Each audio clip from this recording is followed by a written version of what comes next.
Ladies and gentlemen, at this time I'd like to welcome back to the podium our Secretary of State, Mac Warner.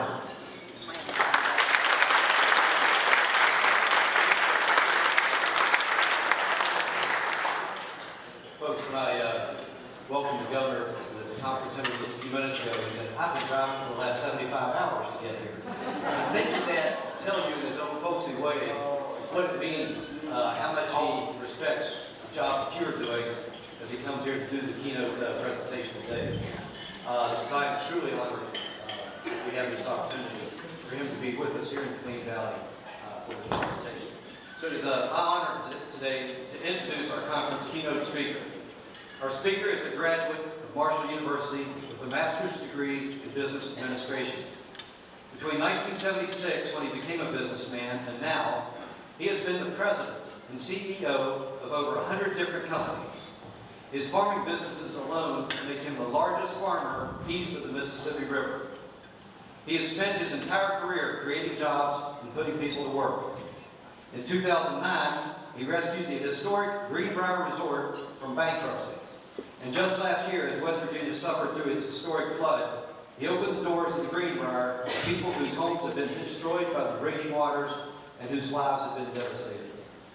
On the brighter side, he has also brought major events and world-renowned celebrities to the Greenbrier, including the PGA Tour, the NFL, and NBA training camps.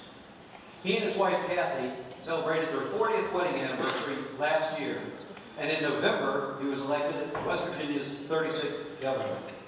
He and Kathy have 2 children, Jay, who runs the family's coal and agricultural operations, and Jill, who is the president of the Greenbrier Hotel Corporation and who practices medicine at the Greenbrier Clinic. He has a place in his heart for the work each of you do, and he recognizes the special role each of you play in making West Virginia government work. He understands you are where our democracy starts, at the very polling places, ballot boxes, and elections that you run in your respective counties. Ladies and gentlemen, West Virginia's county clerks and staff, please welcome our Governor, Jim Justice.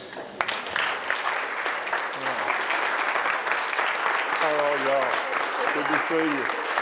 Good to see you guys. Good to see all of you. Great to see you. Good to see you. Mac, thank you, sir. Thank you so much.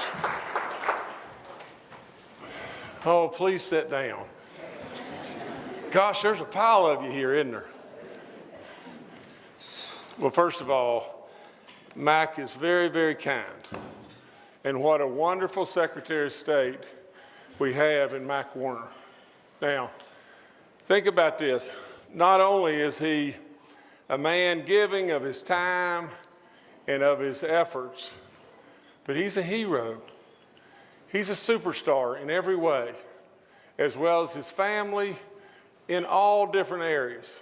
And so, Mac, thank you for everything, forever and ever.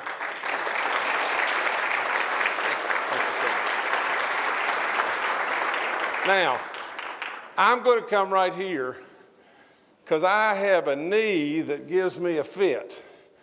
And I'm going to sit here and I'm going to talk with you. And then I'm going to ask you if anyone here would have a question about anything. And I'll try as best I can to answer it. You see, the way I am and the way I talk to people has been described as folksy. Now, I don't know what folksy really means, but I can tell you that there was a lady in Beckley, West Virginia, that was about as opposite in many ways to me as the 2 people could be. But we bonded together in a really good way in life. She passed away, but she used to say, Jim's as common as an old shoe. Well, it's not real flattering, but you see, that's really all I want to be. I don't want to be put up on a pedestal and try to look down at people in any way, shape, form, or fashion. Now think about this. Canaan Valley. I don't know that there's a prettier place in our state than Canaan Valley. And you enjoying yourself here and learning and doing all the stuff you're doing, I hope you're taking time to just see how beautiful West Virginia is in every way, and how thankful all of us should be to have a place like Canaan Valley and a place to live like West Virginia. Now, let me just say this. I apologize for this, but we have put on you, in a year that was supposed to be a lighter year, we have put on you all kinds of undue work. And you're going to, now you can start throwing rocks at me and I'll leave. No, I know you're up for the challenge. I want to tell you that I know there's tons of challenges. I know you've already done incredible work as far as cleaning up our voter rolls or registration rolls. I think you've cleaned up, if I'm right, 67,000 people or voters that don't exist now from January of 2016. And you've added on like 26,000. I think that's maybe correct.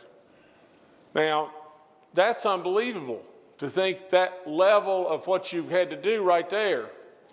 And now here you are having to do more training, and then you've got this big guy up here that's put this special election on top of you. And even that, it's on a Saturday, and you're trying to find poll workers, and I'm just wanting to make certain that none of y'all have got a gun right now. Now, I'm not kidding about that. But I do appreciate you, and I want to tell you just this. A lot of you have lived a long life in West Virginia. A lot of you love West Virginia maybe as much as I do. Nobody here can love it more. There's no way. You see, I ran for this office, and the only reason in the world I ran is I don't want a thing in the world for me. Nothing. I mean, for crying out loud, if you own the Greenbrier Hotel, you're like Elvis reincarnated. I mean, and so as far as status or ego or whatever, I surely don't need any of that. And I don't need any money. And I don't need a hot tip on a business deal or anything like that. I need one thing, and that's just this. I am sick and tired of us being dead last in everything we do. I'm sick and tired of us being dead last, and the world outside of us has no clue how good we really are. We know, but they don't know. Now, and so we got to do something about it, or we're going to die on the vine. Now, here's the straight skinny, and this is just fact, and you know it's a fact. But when I came into office, we had a $500 million deficit. $500 million. What are you going to do? Where are you going to turn? You've got a drug epidemic like crazy. What are you going to do? We're a state that's losing population, the only state in the country. What are we going to do? Now, we can say we're going to control government, we're going to do this and that, and that's great. But we've already drained our rainy day fund to where our bonds are being derated. What are you going to do? Now, listen, and this is just fact. I give the good Lord credit for all the good ideas I have, and I take the credit for the bad ones. And I do. And I come up with some bad ones. But I can tell you this road bond referendum, the idea of our roads is our ticket. There is nothing, I don't care what you may say, there is nothing that you've ever done in your work life that's more important than this. And the reason I say that is just this. The only revenue that we put back into the budget this year was one thing, and that was expected economic gain from our highways, our roads. What are we going to do? Now, if you're willing to see the next school closed, or some of your coworkers laid off, or you having to pull 3 times the rope that you're pulling today, or government cut, or the weak, or the sick, or whatever it may be, our veterans, our teachers, our education, whatever it may be, if you want to see it constrict more, then you've got to convince people to go out and vote against this. If you want to see West Virginia really move, this is a given. And this is so important, it's unbelievable. Now listen to me about the good ideas and the good Lord. This came to me way back in the campaign, even in the primary. And I said, how can you create instant jobs in West Virginia? How can you create immediate jobs? Now we can do this. We can go out here and we can put 19 water slides, and we can do all kinds of stuff and hope people will come. What if they don't? I'm talking about immediate jobs. How do you create immediate jobs? There's only one way. That's our roads. So in the primary, I thought about this. I said, if I could come up with a way of getting $125 per living, breathing West Virginian, and then I know how to put it into a financial instrument because that's in my wheelhouse, and put it into a bond, and then immediately turn right around and let every road job we have on the books, let them all. Let them all. What would that do for us? Well, it would do 48,000 new jobs. It would do revenue like you can't imagine. Absolutely, it would give us opportunity beyond belief. Now, how do I get $125 without hurting our people? Well, I give our legislature a lot of credit. We came up with a lot of different ideas. I came up with ideas in the beginning. We discounted them and discounted them and discounted them, and we took a little bit from this bucket, a little bit from this bucket, a little bit from this bucket, and we passed it. And so now we have a situation to where we have a vote.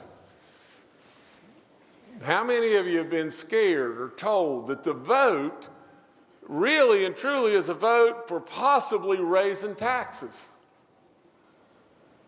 Well, it's not that. It's not that in any way, shape, form, or fashion. This vote has nothing to do with raising a tax anywhere in the world. All the funding is in place. All this vote is for is to put it together and enable us to bond it and enable you to have opportunity and make life a heck of a lot better for all West Virginians. Now, let me just go back and tell you just this, and maybe this will explain it even better. But what if I were selling a bond to Mac?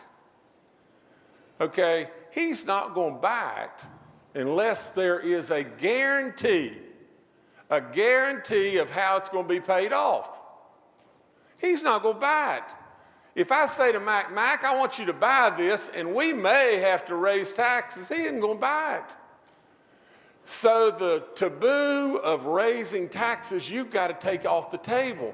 The only way Mac buys the bond is to have a guarantee of where the money is going to come from, and that's what the legislature already passed. Now, if he doesn't buy it, we don't get the money. So as far as the tax situation, please, to the Lord above, get that out of your minds.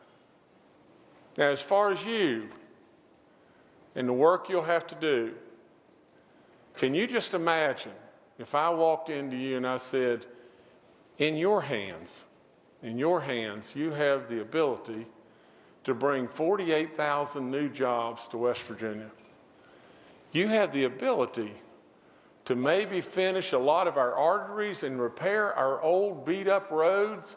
And not only that, you have the ability to maybe we won't awaken to a school bus that's gone over a cliff because the road had washed out and we just lost 19 kids. That's what you have. That's why it's so important. You have the power to be able to put the structure together to pull it off. Now, one thing that Mike was great in every way about is some way, somehow, we've got $1 million that we're going to advance to the counties that's going to help you and facilitate this to where it won't put in more undue burden on the counties.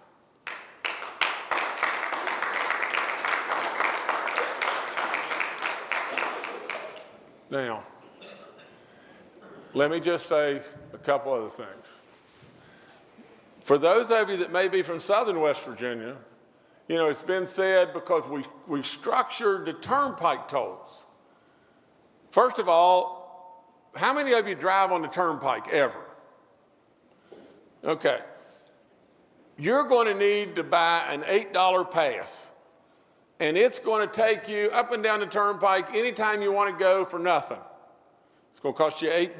Well, you spend more than $8 going from Princeton to Charleston and back every time you go. So it's going to really help you. Now, we're going to raise the turnpike tolls, and 77% of those people that are driving on the turnpike, if they want to buy a pass, they can. But 77% of those people that are driving on the turnpike are out of state. And so as far as I'm concerned, I'd like to extract a little money from them. Now, so that's what we're going to do. And people have heard along the way that the southern counties are not really going to get anything in this roads package, and it's hocus pocus again.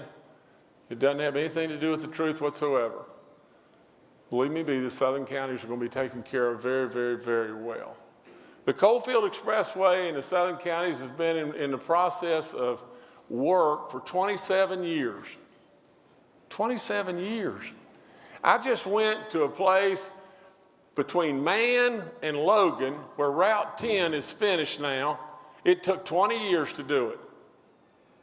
We're talking about fixing our roads and building our roads now. Now. We're talking about opening our state up to tourism and manufacturing now. Now, I've got to address one other thing.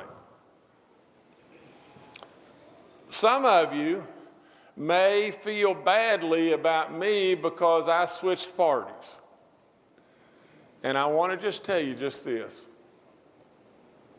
First of all, my mom and dad were Republican forevermore. And I was a Republican through my life for the biggest part of my life. I ran as a Democrat with no intention of ever even thinking about switching parties. But here's what I ran into. For good or for bad, let's just tell the truth. Let's just bloom and tell the truth. That's all we got to do. You know, when it came to crunch time, the Senate, which is predominantly Republican, they were with me. Enough of the House Republicans were with me as well. And we had a bill, a budget put together that would have helped our teachers and our vets. It would have helped our weak and our poorest. It would have helped our universities. It would have helped lots and lots and lots in lots of ways. And when it got right to crunch time, the very people, and I sat right in front of them, 36 Democrats, 64 Republicans. I sat right in front of 36 Democrats that didn't like it because of one thing, and that was a tax reform of 5%, which was nothing, only to be awarded to those people that had an income of $100,000 or less, and they didn't like it because it was a Republican idea. And they dove in a ditch. And when they did, everybody dove in a ditch. Now, at the end of the day, like it or not like it, we spent a long time doing nothing, accomplishing nothing. And here's the thing. I have a great relationship with Donald Trump. Now, you may not like him, and that's your prerogative, but he's our president, and he can do great things for West Virginia. I know his family really well. Eric, his son, has been underneath my vehicle back in the woods so far you can't even find it, changing the tire on my vehicle. And Don Jr. and I have fished and hunted together, and I have been in the Oval Office up teen times, and I'm telling you, Donald Trump, for whatever the reason, and I don't know what it is, but Donald Trump really cares about West Virginia. You may buy it or not buy it, but I don't care what you think about that. I know. You see, why would he even care about West Virginia? The electoral votes that we have in West Virginia, he's going to get them anyway. Do you think there's a chance on this planet that he's going to lose West Virginia in the next election? No way. So why should he care? I can't answer the why, but he cares. Think about the number of times that he and Mike Pence have been to West Virginia in the last 2 or 3 months. For crying out loud, they're almost becoming residents. I'll tell you why. And you may like it or not like it, but it's me. It's me. I am close with those people. The only reason in the world that I switch is I believe in tax reform. And I believe the Republicans have a better pathway for us today than the Democrats. And I know that I can't get anything done for you staying a Democrat. Now, I'm only in this for one thing, and this is all there is to it. I want to get goodness done for West Virginia. And you can fault me for that all day long, but I'm not here to ride around and kiss the cherry blossom queen or ride around in a parade at Alderson. I'm not here to do that. I'm only here to get something done for you and for me and for our great state and our great people. Now, you hold everything right now in your hands. And I beg you to talk to any and everybody you may talk to and convince them that this is the beginning. This is not the end, this is the beginning. We want to train West Virginians like crazy to where West Virginians have every single one of these jobs. Will they have them when they right out of the get-go? Of course they won't. There's not enough West Virginians out there today that can pass a drug test to have all these jobs. But we'll get there. We'll get there. As we train, we set up the jobs to be bid labor intensive. What does that mean? That means there's training going on the jobs. So we're training our West Virginians on the jobs to have the jobs. Now, we're on our way, but I really need you. And you hold the key right now, and I know it's a burden that I've laid on your back, and this man is championing it. But literally, you have the responsibility to move our state. How great would it be if we created an education mecca in West Virginia? How great would it be if we weren't the blunt end of a lot of bad jokes? How great would it be if the world on the outside said, West Virginia is where you need to go. They have great schools that we already know. They have great teachers that we already know. West Virginia is safe. It has a lifestyle that's unbelievable. It has 4 unreal seasons, but it has good schools and it has good roads. It has a lifestyle that is unbelievable. We have an opportunity here that is enormous. The biggest single opportunity you will have in your work life is right in front of you. Now, I'll end by just saying this. I mean it when I say God bless you. There's a couple of delegates here that I want to recognize, and if I forget somebody, then it's the people that gave me the notes' fault. But Delegate Danny Wagner and Delegate Ben Green, if they would stand, please give them a round of applause.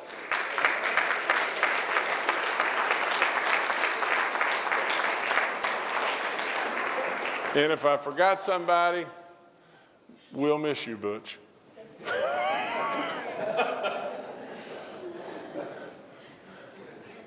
Listen to me.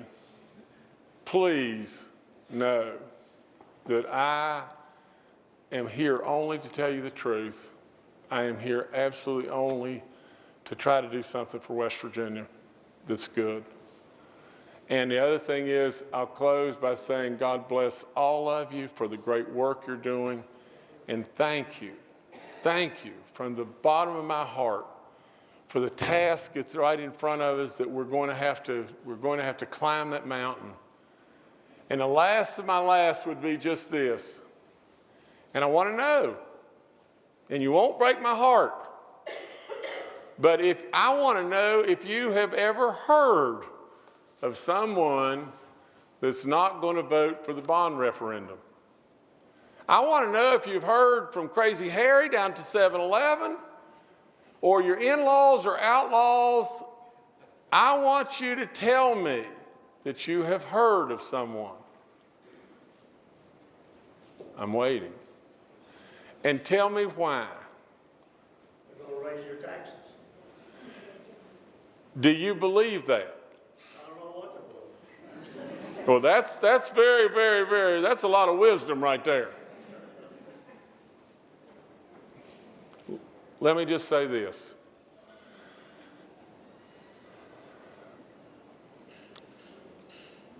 I don't know how to ensure and to dispel anything that's being said like that, other than to tell you that every single allocation of every dollar matches to the bonding, and that's what will work. But let's just play that out just 1 second.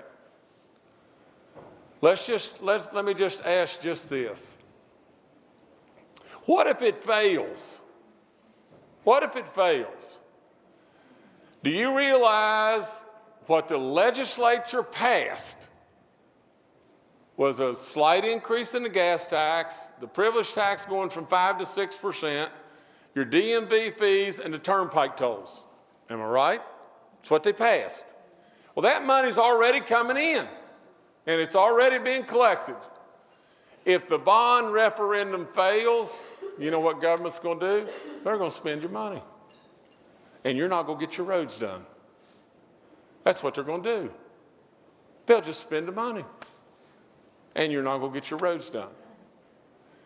Now, I can tell you with all in me, every fiber in me is saying to you, your taxes will not go up. But I am telling you, if it fails, I'll promise you this, government will squander away your money and you won't get your roads fixed. And you won't get more tourism and you won't get more manufacturing. And you know what else you'll get? Here's what you'll get. Donald Trump today is trying to help West Virginia everywhere. Rick Perry called me 4 days ago. And Rick Perry is all over this natural gas hub and manufacturing and everything. He is all over it like crazy. I've presented a coal idea. I've presented a timber idea of manufacturing furniture to these people. They are absolutely all over trying to help West Virginia. What if the road bond fails? You know what they're going to do?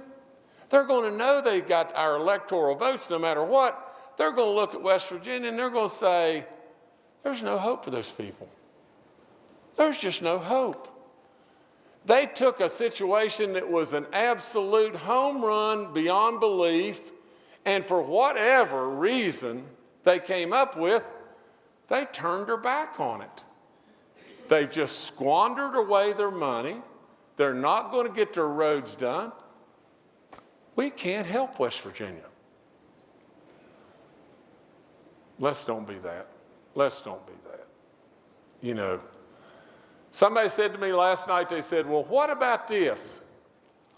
What about, are all West Virginians going to get these jobs? And I would say, we're going to try with all of our soul to make that happen in every way, but there's no way it can happen. But here's my present back to you. Let's just say whatever county you're in, I came to you and said, we want to give your county $32 million and 800 new jobs. Now, of that 800 new jobs, there may be some of them that are not going to be gotten by West Virginians, but those people are going to be paying us payroll taxes, and they're going to be buying groceries here, and they're going to be buying gasoline here, and everything else under the sun. And I said, I want to give you that today. You know, you've got to be wacko to come up and say, no, I don't want to do that. Because of the 800, there's 100 of them or 200 of them that aren't going to be West Virginians today. You have to be wacko to not do that. Or you've got to think you've got to have been scared by someone that's tried to convince you your taxes are going to go up. All I can say to you is just this: you can't sell a bond to somebody and tell them that you buy this and we'll insure it by the possibility of raising taxes. There is no such thing as that. In selling a bond, you have to have a guaranteed source of money. Guaranteed. And if you believe differently, you're believing the wrong thing. What is the guaranteed source of money you're talking about? The guaranteed source of money is what you're paying right today. What? And that is you're paying 3.5 cents more on gasoline on the wholesale price of gasoline today. Okay, gas. That's one. You're paying a higher DMV fee today than you have in the past. That's two. Okay. The third thing is you're paying today a 6% privilege tax instead of 5%. That's if you buy a new vehicle, okay? And you're going to be paying a higher toll on the turnpike. That's the guaranteed funding that makes you buy the bond. Is that all that's going on? That's it. That's it? That's it. I can go back and tell my voters that's it? That's it. That's it. Okay. Now wait just one second. Let me just say this one last thing.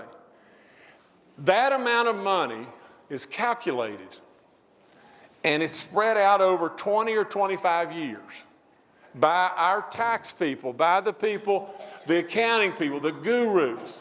And then what they do is they say, that amounts to this much money. And then they go to the gurus of the bonding and say, this money will get us how much in a bond? And that turns into about $2.8 billion. And then they take the $2.8 billion and let all the road work. Now that's how it works. Here's the deal. You've got this pot right here that's 3.5 cents on gasoline. This pot right here that's a DMV fee increase. This pot right here that's a privilege tax increase. And this pot right here that's the turnpike tolls. They put it all together and then they bid it out at the really low interest rate that we have today, and it turns into $2.8 billion. And then that's 48,000 new jobs, and off we go. And there's not one more dime, not a single more dime that is needed or works. That's all there is to it. How long is this bond for? I don't really know. I don't know if it's 20, 25, or 30 years. I don't know. Okay, but I mean, what we're voting on now, is it going to be renewed again in 10 years or? No. This is a one-time deal. One-time deal. It's all you got to have. It's a one-time deal.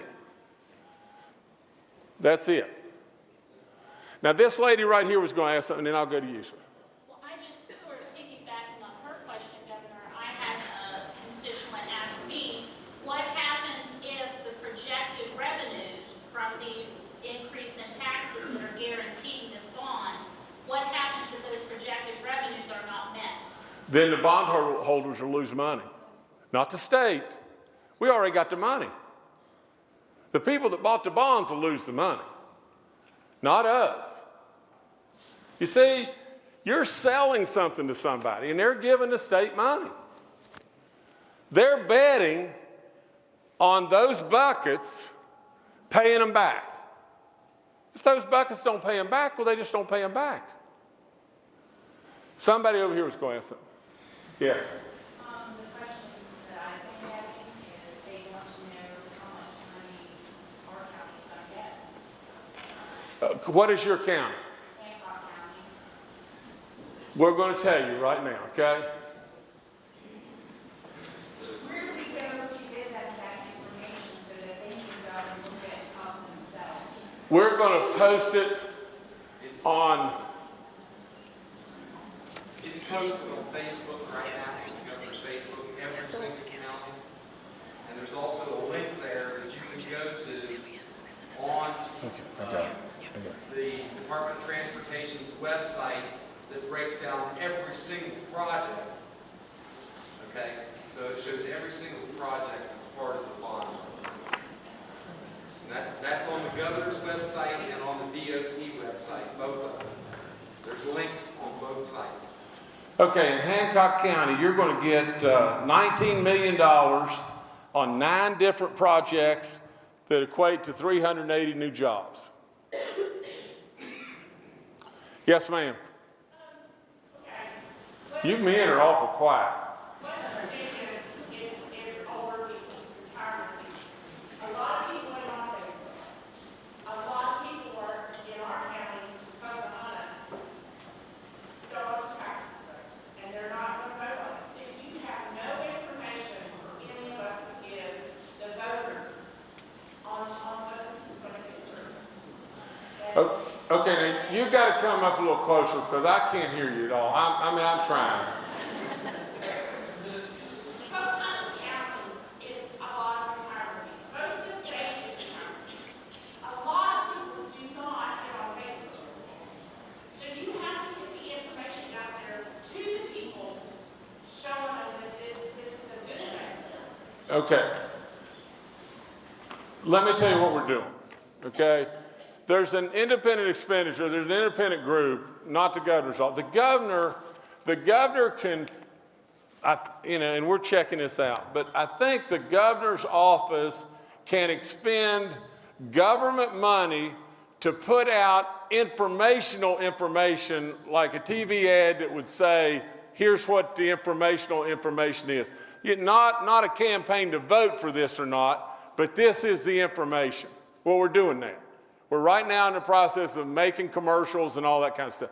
And the independent expenditure, the people that are outside of government, are also making commercials and preparing direct mailing and all that kind of stuff to do exactly what you're thinking about that has to be done. The early voting starts in the next few weeks. I know, we're scrambling. Everybody's scrambling. I got it. But you've got to just tell your people there, you've got to tell them this. You've got to tell them 2 things, in my opinion. One is, this has not, most of the time when you're voting for a bond or a levy, you're voting for a tax increase. This has nothing to do with any tax increase at all. The buckets are already done.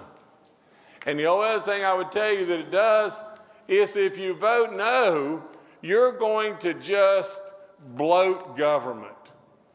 You're going to have money coming into the government that they're going to pee away and not spend on your roads. Somebody right in here was going to ask. Yes, ma'am. Will we be using West Virginia contractors for this road repair? Absolutely. The West Virginia Contractors Association is all over this and very, very supportive. And we will naturally use every West Virginia contractor we can use. And let's just hope this happens. There's no doubt that there'll be some out-of-state contractors that'll get some jobs. There's too many jobs for all the West Virginia contractors today, but let's hope what happens is 2 things.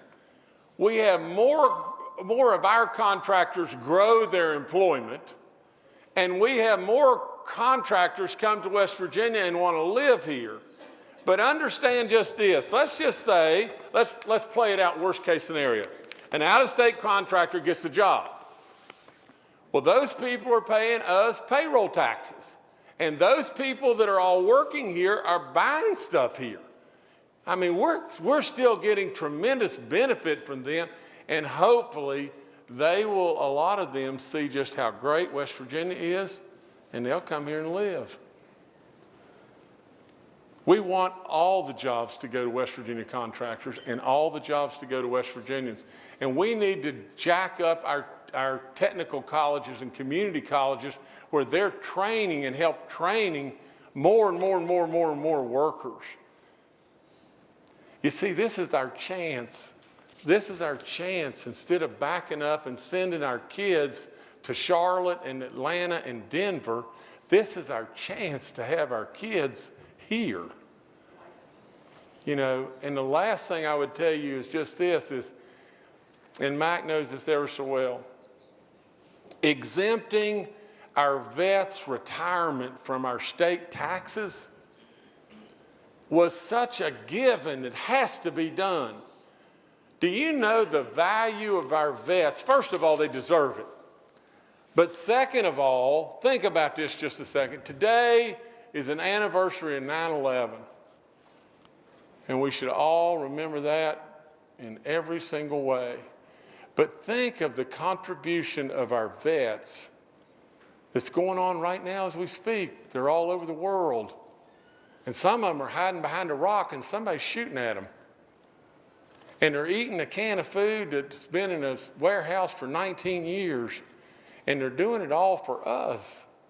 But think if we exempted the vets' retirement and vets came here because they love to hunt and fish and they love the Four Seasons and they're close. So many of them are located right there in Virginia. But think about this. Think about what they know. Think about how they're trained on the highest technology in the land, and they can share that with us and think that many of them still would like to work. Goodness gracious, we are on the threshold of doing so much good in West Virginia. It is unbelievable. Now, we got to have you right now. If anybody else doesn't have, yes, sir. I'd like to apologize to you because I never realized what Wayne County would get out of this. And I sold cars for 43 years in my life. And I never asked people what their politics were. And I didn't really care as long as they had money. And when I go back to my office, I'm going to tell people about this. You should have had this a long time ago. Yeah. Well, God bless you. And I appreciate you.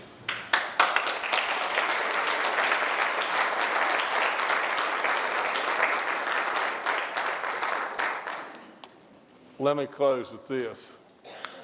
That's a real man right there. That's a real deal. And God bless you, sir. I didn't vote for you. It's okay.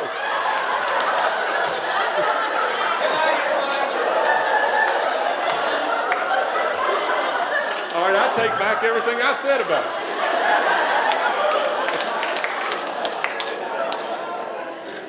No, let me end by this.